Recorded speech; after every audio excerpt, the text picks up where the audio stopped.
Sebuah rekaman viral di media sosial Telegram pada Kamis 24 November 2022. Dalam rekaman tersebut memperlihatkan detik-detik penyerangan posisi sekelompok nasionalis Ukraina oleh helikopter Rusia. Para tentara Ukraina yang sedang berkumpul tiba-tiba dikagetkan dengan sebuah granat yang dijatuhkan tepat pada posisi mereka berada. Terhitung 2-3 kali, granat dijatuhkan helikopter Rusia ke arah mereka. Akibatnya sejumlah tentara Ukraina itu berhamburan di tanah. Tampak mereka hanya bisa berbaring kesakitan di tanah. Namun sebagian dari mereka juga tetap berusaha kabur melarikan diri dengan berbagai cara.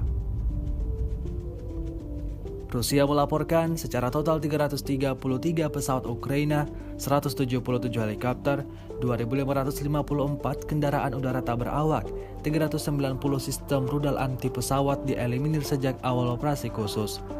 Sementara itu dari kubu Kiev, Kementerian Pertahanan Ukraina melaporkan 410 tentara Rusia dieliminir dalam sehari terakhir.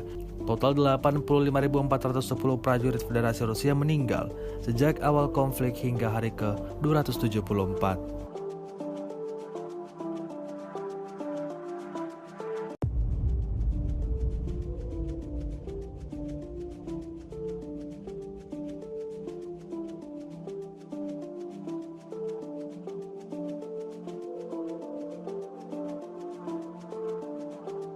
Terima kasih sudah nonton.